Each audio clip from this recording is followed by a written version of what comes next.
Os preços do petróleo têm caído significativamente desde o verão passado e também os preços dos metais. Duncan Latchford, CEO da Galena Asset Management, é nosso convidado e vamos conversar sobre oportunidades de investimento. Boa tarde. Boa tarde, obrigado por me convidar. Duncan, o preço das commodities tem caído bastante desde o verão passado. Quais são as perspectivas? Vamos analisar as commodities de duas maneiras. Primeiramente, os preços do petróleo. Nós vimos uma situação incomparável em que a nova tecnologia, particularmente em termos de tecnologia da extração de xisto nos Estados Unidos e em outros países, fez com que os preços dos insumos caíssem, ou fez com que os preços caíssem efetivamente nos locais onde os produtores podem continuar a produzir. Em outras palavras, temos um cenário em que produtores de longo prazo no Oriente Médio, e podemos dizer na antiga União Soviética, irão continuar a extrair petróleo para criar crédito contínuo, ou oportunidades financeiras que eles observam em seus países. Há o cenário de produtores de petróleo dos Estados Unidos, que está se tornando uma influência cada vez maior, o que significa que há um excesso de oferta. E essa é uma situação que não acontece há muitos anos. Dito isso, a demanda ainda cresce a uma taxa exponencial. E, obviamente, a demanda global está, nos dias de hoje, no ponto mais alto em toda a história. Como está a demanda da China? A demanda da China continua a crescer. Eu acho que um dos maiores erros que as pessoas cometeram no mercado de commodities nos últimos 10 anos foi subestimar o efeito de composição que a China tem. Sim, nós provavelmente já passamos da época em que o crescimento do PIB era 8, 9, 10%. E provavelmente veremos uma taxa normalizada mais baixa, na região de 5, 6% no futuro. Mas a taxa de consumo irá aumentar.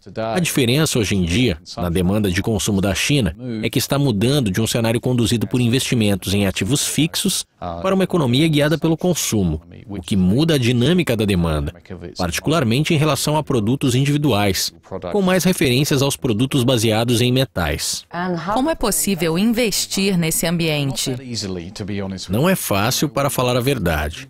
Você pode ter certas exposições, é claro, a ações conhecidas de mineração, etc., acessíveis a qualquer pessoa. No entanto, enquanto investidor qualificado, há certos produtos a que você pode ter exposição através de fundos hedge, como o nosso, ou através de produtos ETF, que explodiram no mercado, que permitem que investidores qualificados tenham exposição ao mercado de commodities.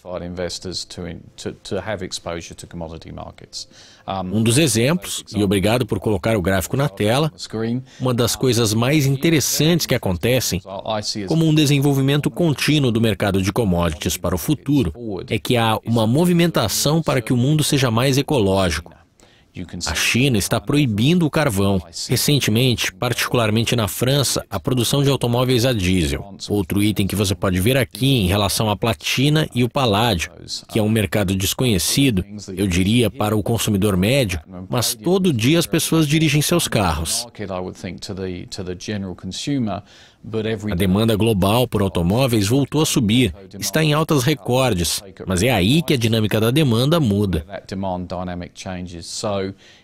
Nos Estados Unidos e na China, há muitos carros que usam gasolina e, dentro desse universo, o conversor catalítico utiliza bastante paládio. Mas aqui na Europa, a maioria dos carros utiliza o diesel, e seus conversores catalíticos utilizam a platina. Houve algumas discussões, particularmente na União Europeia, sobre emissões de gases. Eu acredito que no longo prazo, veremos mais carros a gasolina do que carros movidos a diesel. Isso também se adequa ao cenário de longo prazo de preços mais baixos do petróleo, porque os preços de insumos ficam mais baixos. Como você pode ver no gráfico da direita, o paládio teve tendência de alta em relação à platina no longo prazo. Eu acredito que essa tendência vai continuar.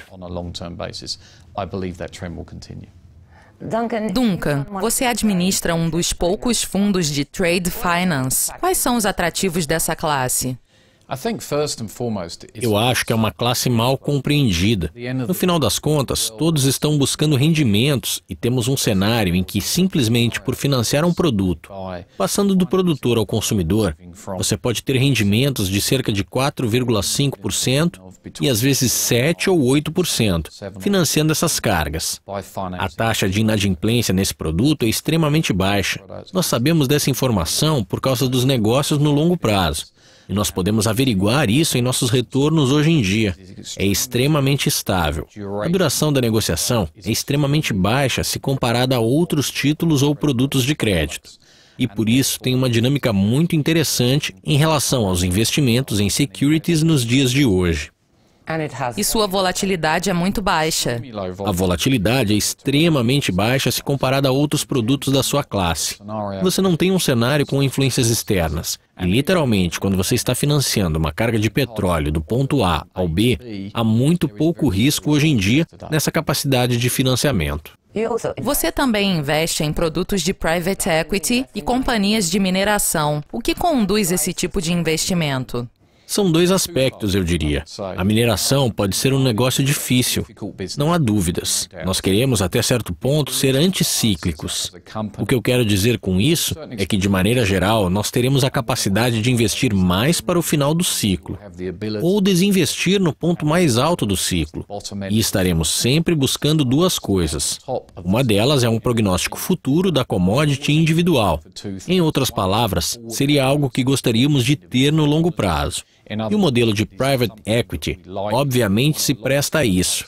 E nós sentimos que, enquanto empresa, tanto em relação ao nosso conhecimento técnico, ou através de nossas habilidades de gestão, ou através de nossas habilidades de gestão, nós podemos fazer a diferença. Vocês são investidores ativos? Eu não diria que somos ativistas. Nós possuímos e operamos minas. Nós entendemos sobre mineração. Estamos no ramo de commodities há muitos anos. E por isso, essa especialidade permite que nós façamos mudanças sutis. Eu diria em relação à gestão. Nós não iremos a uma empresa, não iremos subir no telhado e gritar, vocês têm que fazer isso. É mais como uma parceria, que é exatamente como deveria ser o cenário de private equity. Duncan, muito obrigada pela sua participação. De nada, muito obrigado.